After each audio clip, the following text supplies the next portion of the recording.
Welcome to Lattes Leaders, where we are talking to young professionals that are killing it in their industries, and we are trying to extract as much information as possible. Today is the perfect interview. I have my buddy Mason, who owns Noble Coffee, and he just recently bought this amazing coffee shop that has been around for almost 30 years in Noblesville. And so we're going to talk about coffee, what it means to start a coffee shop, but also what it looks like to actually buy a business in 2025. There's a lot of stats coming out that are saying many of the older generations are looking to sell their businesses in the next couple of years, and you might be that lucky buyer one day. Who knows? And so Mason talks to us about all that, what that looks like, and it's a great episode. We also talk about coffee, of course, but I hope you enjoy this one. Here we go.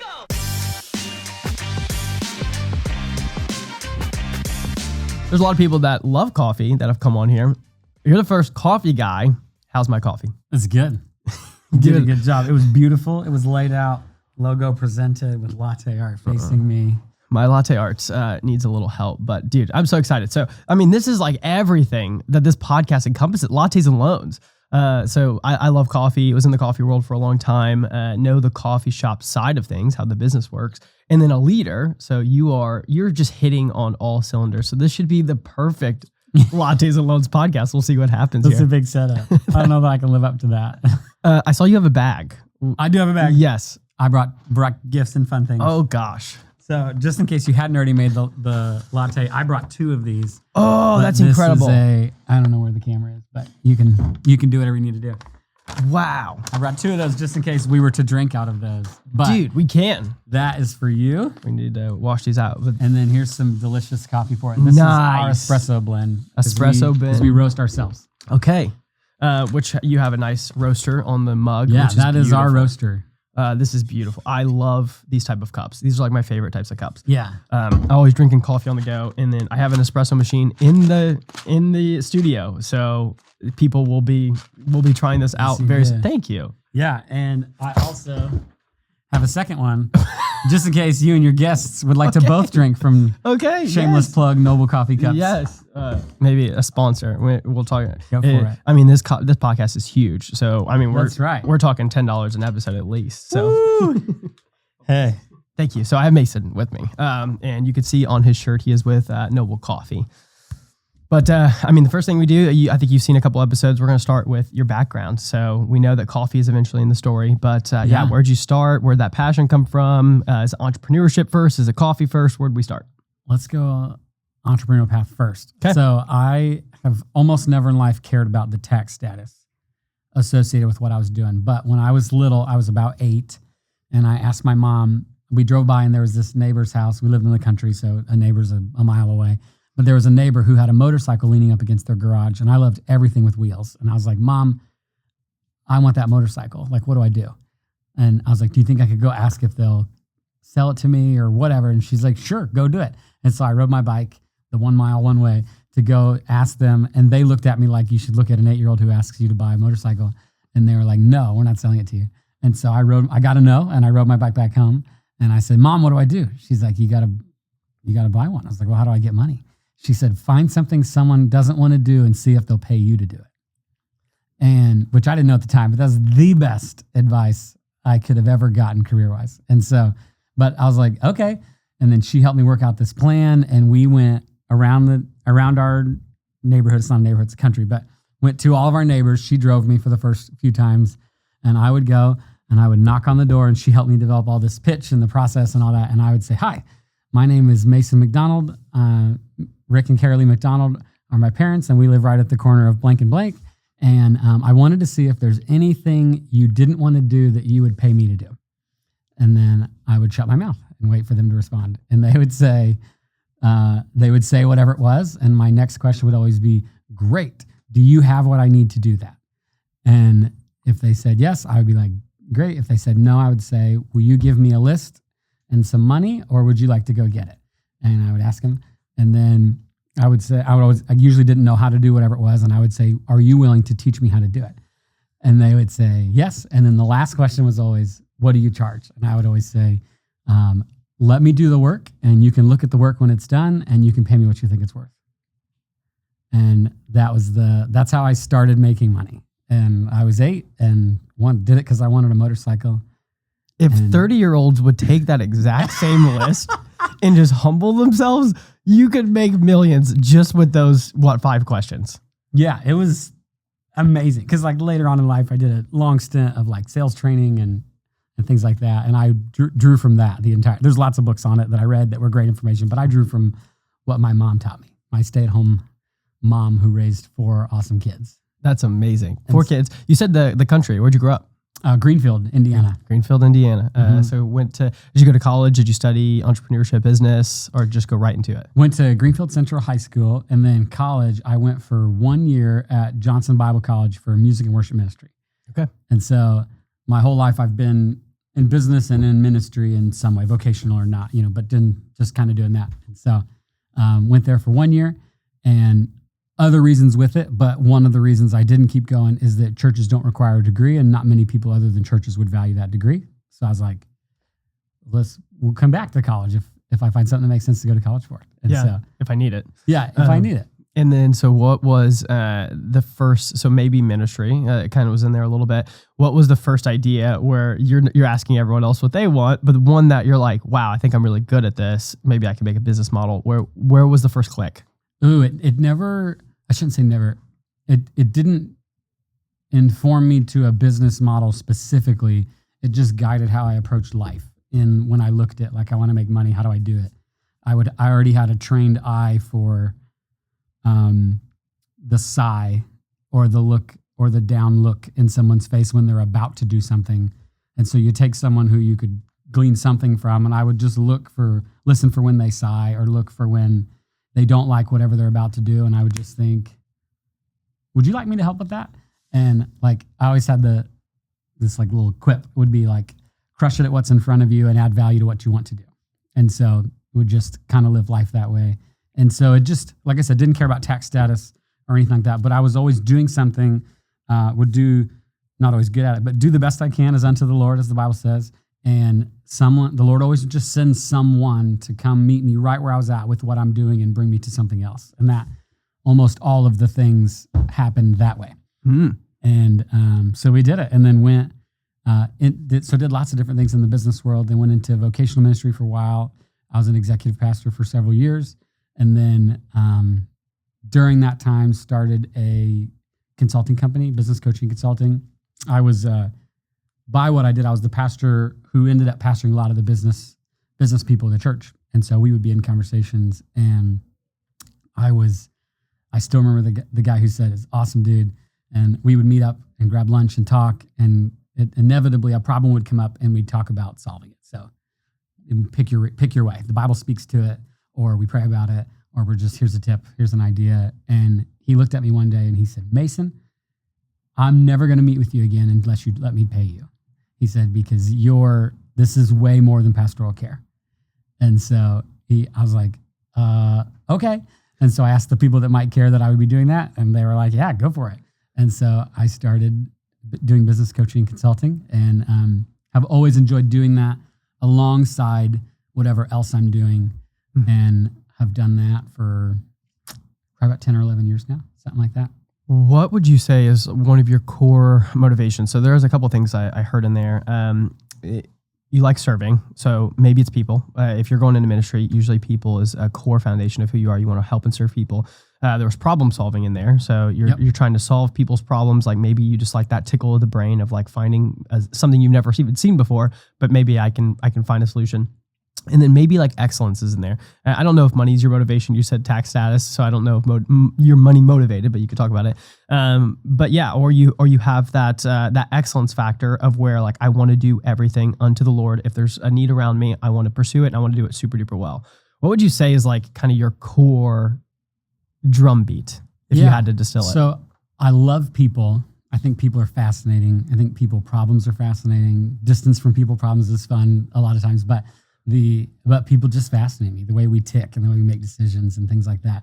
So that's definitely part of it. I definitely have a heart for people, like, because you can care about people, you can be good at caring, and you can actually care. So there's two components of caring for people. You have to be good at it, and you have to actually care, and you can missing one in either direction causes its own problems. And we've all met people who do that. Worth unpacking someday, maybe not today. But so that, and then what I'm really passionate about personally is I believe, like as the Bible says, that my sheep hear my voice. And that's not to say that you're not a sheep if you don't hear his voice. That just means that's afforded to us as being a sheep, that we can perceive the Lord communicating with us in some way. And so I love meeting people right in the middle of a problem and pick the area. That's why it might float between coaching and consulting, because whether it's between your ears or in your business or at the shovel or in your boardroom, there's something going on. And I feel like as I've asked the Lord for wisdom, because the Bible says if you ask for wisdom without a double mind, he'll give generously without finding fault. So that's like a promise. Like just do that. Don't doubt he will, and he will. And so I would, one of my favorite prayers is give me wisdom beyond my years and favor I don't deserve. And so with all that, because I can't take credit for it, I have a knack, a gift of being able to kind of sit in the situation, whatever it is, and ask some questions to get to the spot, to have an understanding of it. And we can see kind of right through whatever it is to the actual issue and not make it about anything else. And so like if there's 15 problems, there's usually one solution that takes care of about 9 of them. And so I think that together, like people fascinate me. I care about them. I want to help connect people with God's voice and his wisdom, and then taking those two and applying them to a problem in someone you care about's life is a fun, life-giving combination. Yeah. That's a hard one to explain when you're that way, when you're wired that way, and it's just like so natural to you. But when maybe other people aren't, and you're trying to explain like, it's just like how my brain works. Like, I don't know what you mean. Yeah. But you did super well there. Thanks. It may be like a spiritual doctor. I don't know if that'd be like discernment in a particular way, but there's just like a way that your soul can diagnose and get to the root of an issue, which is just a gifting from the Lord. But I want to ask you about, this is kind of a side tangent, but I'd say ministry is just as much leaders as anything else. Yeah. But I was talking to someone recently, and it's kind of on my mind, but business people in the church, whether you're in the congregation or you're on staff as the lead pastor, but you have a business mindset. Yeah. How did business in ministry / like in the church, what are some observations now that how long have you been out of it? Like full-time vocational ministry is probably like 5 years. Okay. Maybe a little bit longer. Yeah. What are some observations from this far out, like that you had of your time as like a pastor, being a business kind of problem solving mind usually? I was just talking to someone about this, so I'm curious to hear your. Someone asked me a peripheral question with that, but I think it's a good answer for it. They asked me, they're in vocational ministry right now, and that's one of my favorite things is to have confidential conversations with people who are doing that, because it's its own world and it's fun to, I like helping people navigate that because it's its own world. And, but they asked me like, what do you regret? Or what would you regret? What's one thing you would change if you could go back and do it again? And I thought about it. I was like, I would make it like, if you receive any penny from a church or a nonprofit organization where someone has donated money for the kingdom and you receive a penny of it, that you're required but you have to regularly, like once a month, at least be in one conversation where you're talking to someone who's hurting and needs to hear from the Lord, and you need to meet them in prayer and seek the Lord on something. And called like pastoral care is a lot of time what it's called, but not the role of pastoral care, the function of we are the body and how do we love each other well. Like I would require that you do that, because doing that always helps clarify a whole lot of business stuff in its priority and in how you go about doing it and what you do. So like I would just always stay so connected to like the church and people who need Jesus. And I would say from like the grand scheme of things, like that's just like a shepherd. Like that's what they do. And it's like weird that we have to like redefine it, I guess, of like if you're not talking to your sheep, like it doesn't even have to be like anyone who's like funded the church. It's like a member. They're a member here and they don't hear from you as the shepherd. That's crazy. Yeah. Well, lots of nuances to that. And I less of as an opinion on how it should be done, or like a commentary on how the church is doing, like, because the church is the bride of Christ. The Lord has not asked me to have very many opinions of his bride, and he cares for her. So I have gotten in more trouble than added value delving into that side of it. And but I think it's a good clarifying thing that amidst all the other things we got to do, it, like, not only is it helpful and productive, but the confession time. There was this time where I was getting the chance to talk to someone who was going through some hard things in life, and I wasn't excited about the person I was talking to. Like, I was kind of kicking and screaming a little bit on, why do I have to help this person? If I'm just being totally honest. And I just felt like the Lord was like, I want you to just be honored that I would ask. And like, it hit me. That's all I needed. I was like, oh, got it. Wow, that's so terrible. And because like, that's his kid. Like, and I have kids. I have 4 kids. And anybody who I would let speak into my kids' lives should just be honored that I would ask them to speak into my kids' lives. Not because I'm that important, but because I value it because of what I put into that decision. And let alone to speak into my kids' lives in their most vulnerable moments. Yep. And so that is an honor.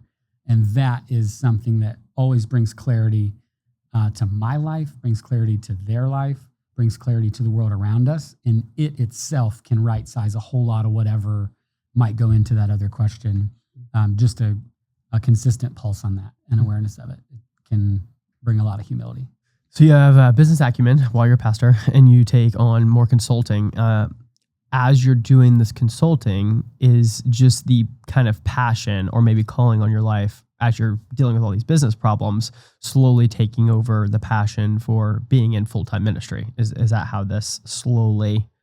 I think my passion remained people and being wise counsel and problem solving. It could just be applied to either. And so it'd kind of be like opportunities would show up more in the context of vocational ministry or more outside. And it was less about, I don't know that the transition could be succinctly reduced to that, actually. But that's kind of what it was. Those passions stayed there, and I just followed that whenever I could. Sometimes you don't get to be passionate about what you're doing. It's just a part of anything you do ever. Could you clear up what is a business consultant? I think sometimes they get made fun of. I mean, Fortune 500 companies bring them in all the time to tell them how to update their processes. What would you say is kind of like the maybe misconceptions of business consulting and what that actually looks like? Yeah, I think it's a fun parallel that's a little unfair because I'm not I don't have like a bunch of marketing experience, but marketing is an industry, but it's also used as a job title. So it doesn't bring a lot of clarity. Brings some, but not a ton. I would call consulting more of an industry than being a consultant is a role, but it still didn't bring any context to that, or didn't bring a lot of clarity to that. So consulting, because there are definitely, just like any industry, there are examples of consultants where that wasn't a lot of value, or why'd you do that, or that's not really helpful. But it's really you're taking, it would be like parallel to like a coach in a certain subject matter expertise. Like one of the hardest things that I would need to do to self-regulate as good to people in the consulting world is to be honest about what I shouldn't give an opinion on. And that's anybody looking for a consultant in anything, try to find an example where they tell you they shouldn't give an opinion on something. And that self-awareness is helpful in that person that you're looking at, and just that someone would see the world that way is really helpful. It doesn't mean don't work with them if they don't, but just know that in the back of your head, you might need to have an extra eye towards what they shouldn't help with. And so it can be hard because on the inverse of the question, people ask Alex and I. So Alex Yader's my best friend. He's my business partner, and we do all that together. And like they'll ask what do you consult in? And I'm like, well, what's helpful to say is we're the first to tell you we shouldn't. You kind of got to trust us with that statement, but regardless. And then, we clarify the context we're not helpful in. We're not helpful if you're in a stagnant phase of business. And there's literally nothing wrong with that. But if you're like, we're holding strong, we just want to try to keep doing this. How do we keep doing this for forever? We're not really a good fit for that. Sure, we could add some value, but we don't get excited about that. But starting, growing, scaling, phasing down, you're trying to exit, things like that. We love that. There's some specific nuances to like our backgrounds where we can step in and be helpful. But I don't think I actually ended up answering your question. But consultants in and of themselves are, you're asking for an opinion that they hopefully should have, not measured by they did it or could do it. The same reason the best coaches can't throw the football as far as you. It's you don't associate it that way. Do they have enough of the information to bring the best out of that situation in what we're dealing with? That's the kind of the framework of what a consultant would operate in, as opposed to a coach. Because they've potentially seen it in another business model, they've come across it in another consulting gig, or it's just you need an outside eye to come in because you're too close to the problem. Yeah. I think subject matter expertise is very helpful, but depending on the approach you're taking to the problem, it can actually be a burden because you have convention. Gotcha. And so now we're going to go into, you brought up Alex there, which, just a beloved friend. And so his big thing is buying and selling businesses. Mm-hmm. And so I'm guessing, is he the one that kind of showed you what this world looks like? Is he the one that first introduced you to that? Or had you bought a business or seen that happen beforehand? This is the first time I've bought a business. Okay. We had been a part of directly and or consulting in startups and things like that. But this was the first time that I've personally bought a business. And he's bought many. Okay. You could take whichever direction you want. If you want to go down the passion of the coffee shop route and your love for coffee or third spaces, and take it that way. Yeah. Or you could say, I just love business and I saw this opportunity and the numbers just happened to work and I love coffee. Whichever way you want to take, because I'm not sure how it happened. Yeah. So I'll tell you how it happened and then you can pick the direction that you think's more fun to go. My wife and I have been praying for a while on what would be next in life. We had felt like the Lord said it's time to dream again, which that's because he told us not to for a little bit. Story for another day. But he's like, it's time to dream again. And one of our clients was vetting a confidential deal, and this was under an NDA, and we were in the bucket that could be a part of that. So we signed an NDA, and we're part of helping him vet the deal. And he ended up saying, I'm going to pass, but it's a really good opportunity, really good business. I think you guys should do it. And Alex looked at me and said, I think you need to do it. I think it's the dream you never knew you had. And I hadn't yet told him about that next phase that my wife and I were praying about what would be next, specifically dream-wise. So we're like, my ears perked up and I was like, let's take a look at that. And so we'd already looked at it, but I was like, let's look at it through this lens. And it ended up, in a practical sense, it is a good business. It was a great opportunity. The people who built it, I'm the third owner of the business. There was the person who started it, and then two individuals after me or before me, and then myself. They'd done a great job, done amazing things. And so it in and of itself was awesome. We had also prayed about it and felt like the Lord said to led us to do it several times. We had kind of given it back to him. And we're like, if it works, show us in this, show us. And he made it work. And so that was awesome. My passion for coffee specifically is way more on the customer side. So it started more on the customer side. My wife and I, when we got married, we went through pre-marriage counseling. And so there's like a 400 question test that the way they did it. And you answer all these questions and it does a good job of helping you understand what are things worth talking about before you guys decide to spend the rest of your life together. And so we sat down for the first time after we took the test, and the pastor that married us came in and said, good news, bad news, which is a great opener for me, not for my wife. And he said, you guys are the first couple I've ever seen that scored a 0 in compatibility. 400 questions, 0 in compatibility. He's like, but you've been together for a long time, so we're both going to learn some things today. I got excited. I was like, what an accolade. And my wife was like, are we supposed to get married? She's like panicking.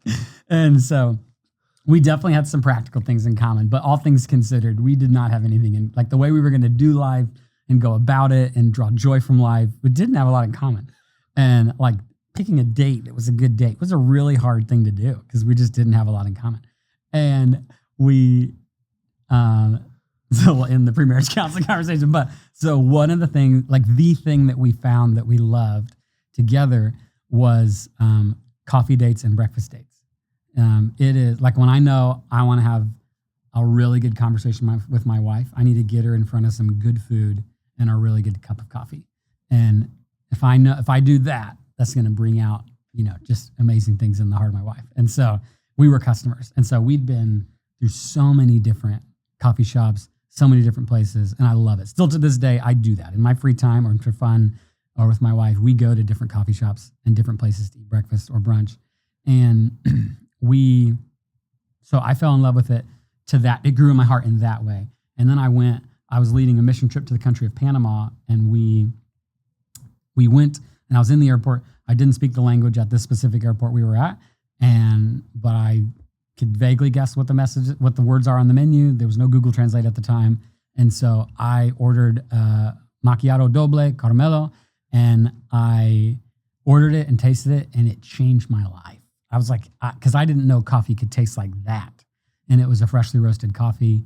And so I looked over at the shelves where they sell a bunch of the coffee that I just tried, and I emptied out a comical amount of space in my suitcase and a comical amount in my bank account. And I bought all the coffee I could to bring back home with me. And we drank that coffee for a year. I put it in the freezer and we drank it for a year. And because I just loved it. And I was like, coffee could be like this. And that changed where we went for coffee, started pursuing that, and then got home equipment to do it at home, and then upgraded the home equipment, and then upgraded the home equipment. And then just now we have a home. We normally do espresso-based drinks. We have a home espresso-based setup with all this, way too many steps, way too many things that probably don't make a tangible difference, but I love it and I do it. And so that's how we fell in love with coffee, and how we got to Noble and started to feel like this is what we should do. That was a beautiful story. I love that so much. Thanks. This is called Lattes and Loans because of how much almost we are in tandem with our story. Okay. I love, so I first fell in love with the atmosphere. There's something different about a coffee shop. You can walk in there and see so many different conversations happening. You can see husband and wife meeting. You can see business guys meeting. You see a college student trying to change their life through a program. You can see all kinds of stuff. And it doesn't matter where you're at in life. For some reason you find yourself in a coffee shop. Fell in love with the atmosphere first. All I remember was Folgers from my grandpa when he's drinking newspaper. And I'm like, coffee's terrible. Why is it? One of my good friends in college had his own coffee shop. And I remember I was just talking crap about coffee one day, and he's like, just come over and let me just pour you a Chemex and an actual cup of good coffee. And I remember tasting it for the first time. I can vividly remember. I'm like, coffee can taste like this? Are you kidding me? Yeah. And I was a believer. And so I don't think I missed a cup of coffee in 7 years. I love coffee so much, and it has changed my life in so many ways. Was in the coffee industry for 3 years. I love it. Cool. And there's not too many things where it can do that to you. I don't know. Where people just really do love coffee, and there's something special about it. It's across the world, which is very rare.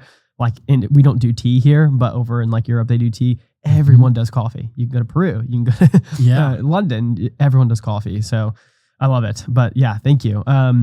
Let's move on to the entrepreneurship part. Let's do it. Because I think right now, buying businesses is somewhat, I'd say a fad, or it's kind of getting more popular. You have the Cody Sanchez's, you have the Alex Hormozzi's that are saying you could just kind of take over businesses. You maybe have holding companies that are coming out. But it's a very intimidating process if you've never done it before. You're thinking about buying a house, and you're like, okay, that's $300,000. You're thinking about buying a business. You're like, is that millions? What do you mean? Yeah. And so it's a topic of conversation. We're seeing kind of these stats coming out about how many of the boomers or older people are now getting too old, and they want to get rid of their business. Silver tsunami. Yeah. And it's there's so many things that my generation could probably benefit from if they understood this process.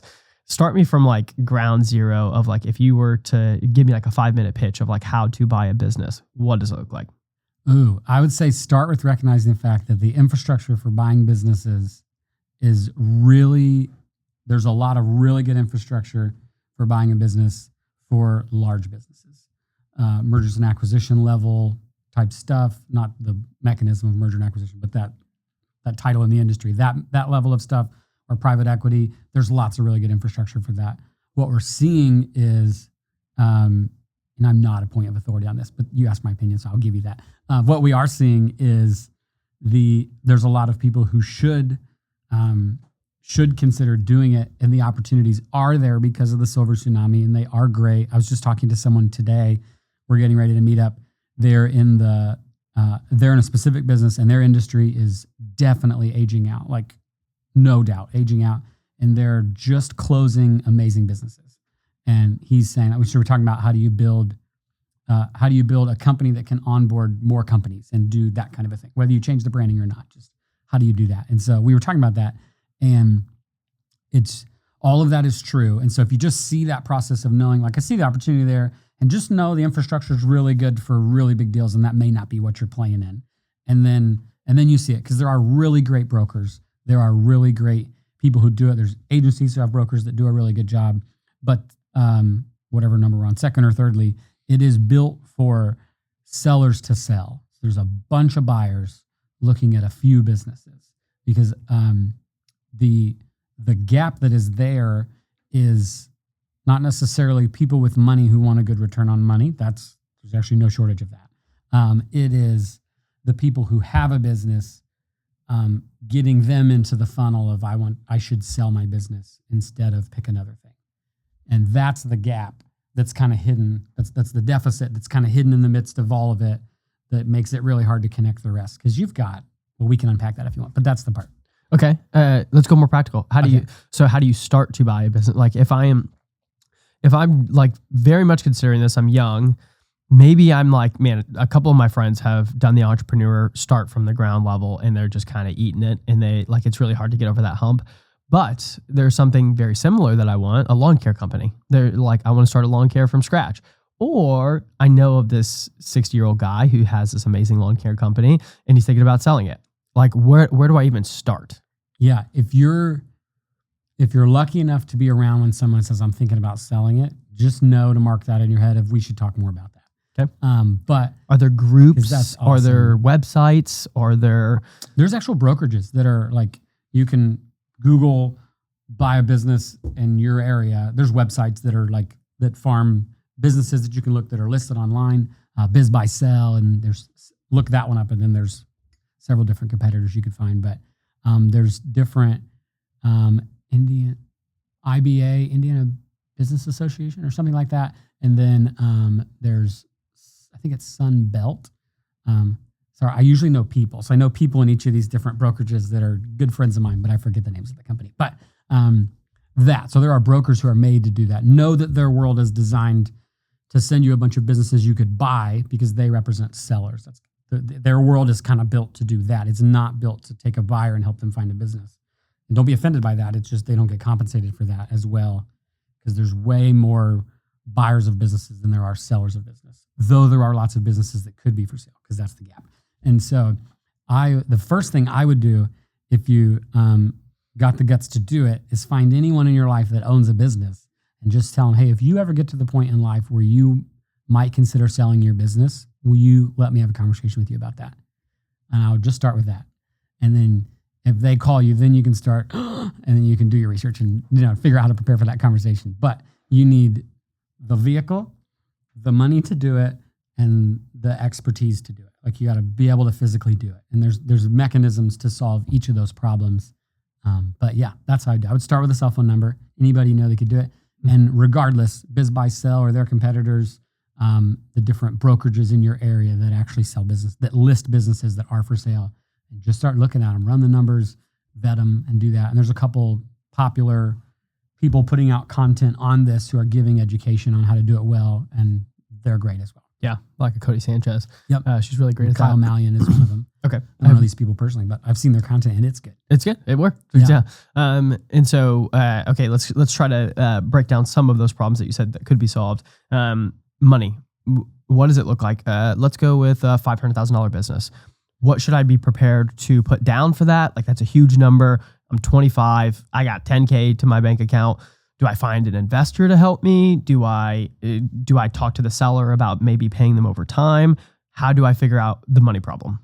Yeah. So again, not an expert, but I'll answer your question. Know that money that is extra is always looking for a good return on that money. So the problem, you're not facing a world of scarcity. There's a bunch of money in the world that is trying to find a good return, from the SBA to a rich uncle, to an uncle who's not rich, but just has some money and would love you enough to help you out, or an investor, or the seller of the business, because they have tax implications when they do that, and they're large and they're all at once. And that is actually seller financing that you're talking about, or any type of creative financing, is a way that doesn't just serve your needs, but can actually help them not have a crazy tax implication right away and break that up. And, if you convert it to an annuity for them in some way, that could be really advantageous to do that. But I now forget the original question, but those are all mechanisms to find the money, and the money down is a function of that. So is it the SBA? Is it they have their own requirements? Is it an investor? They have unique requirements specific to them. And I would tell you, get education on what is reasonable to ask for, and ask for that and find an investor that's a good fit for that.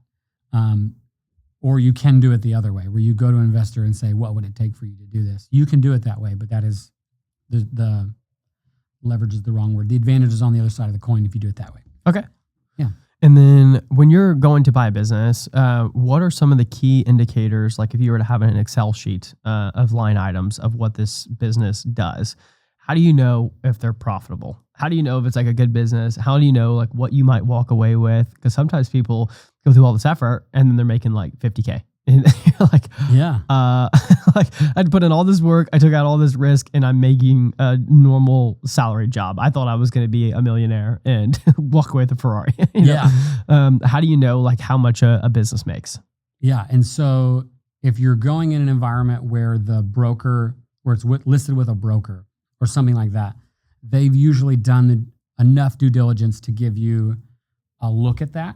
You have to sign some paperwork to get access to the information, but they've done some that lists that you can do that and look at that information.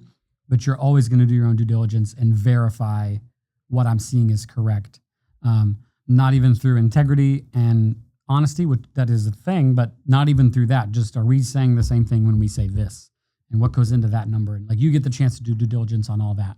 If you, the more sophisticated the source of money is, the better at due diligence they're going to be. And so just don't lie and fake it. Just hook your little red wagon up and be like, let's do due diligence on this. Like, what are you looking for? What do you see? Like, because that's what you want to figure out. Like, how much revenue is there? How many different sources does that revenue come from? Is it just one client? Is it 1,000 clients? Is it 1,000,000 clients? And how consistent is the revenue? But then that's its own thing, because revenue it only tells a small piece of the picture. Go all the way to the bottom and to the right, how much money are they keeping at the end of it?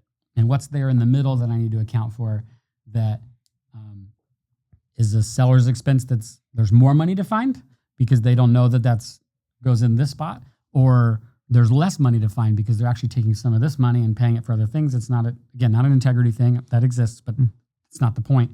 You're just getting a clear picture, but just find people who are good at it and have them go along with you. Do not gangster do that. Find somebody to do it with you. Yeah. And the thing I like about Excel sheets is it usually just tells a story. You just kind of have to figure out the story.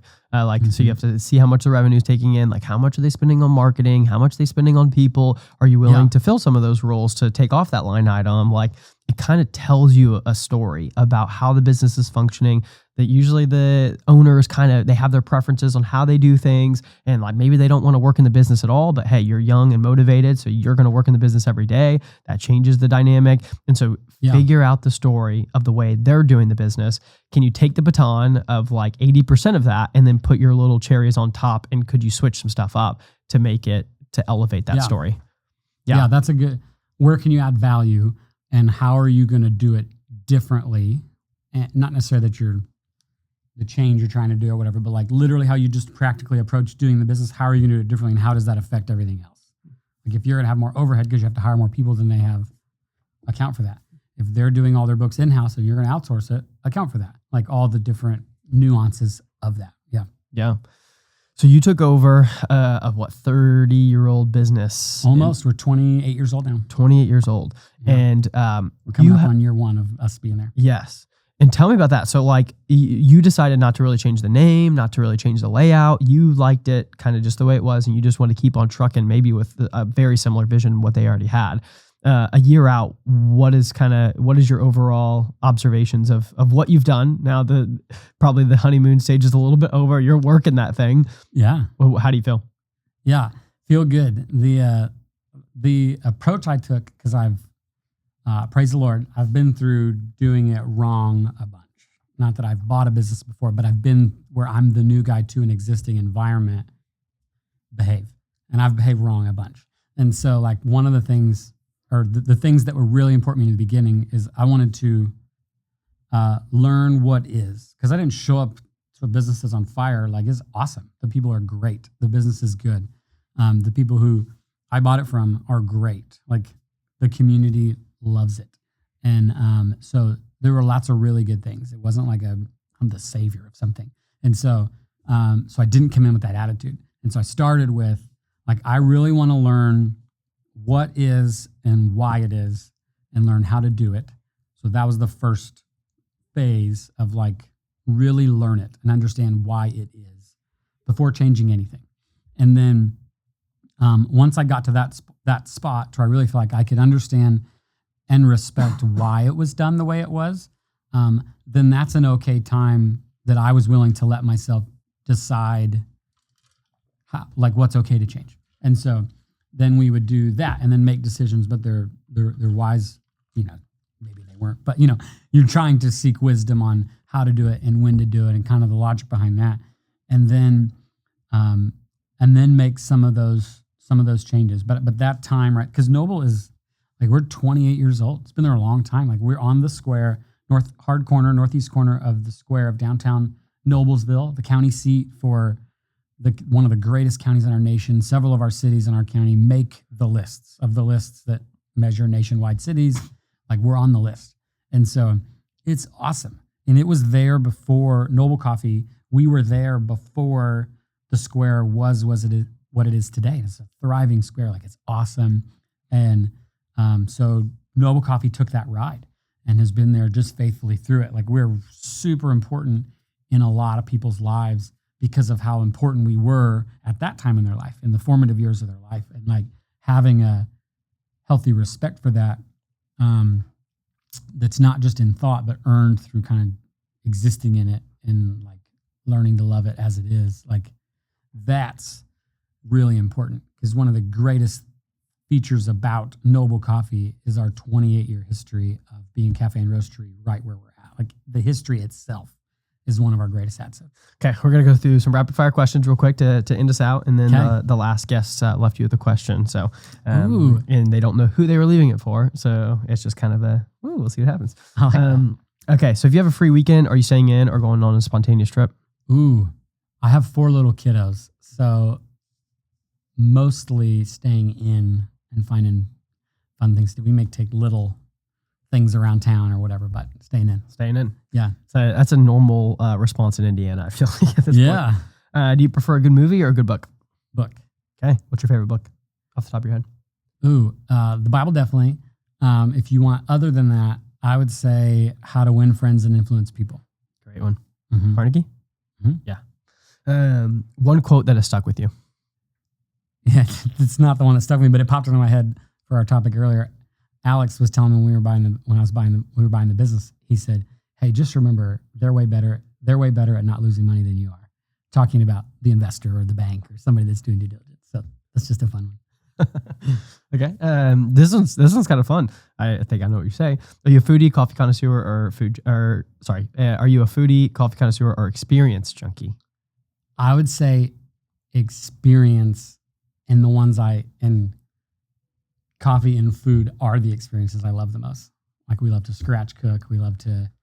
That's really hard with 4 babies, but we love to scratch cook. We love good coffee, trying different things, doing all that. So yeah, that.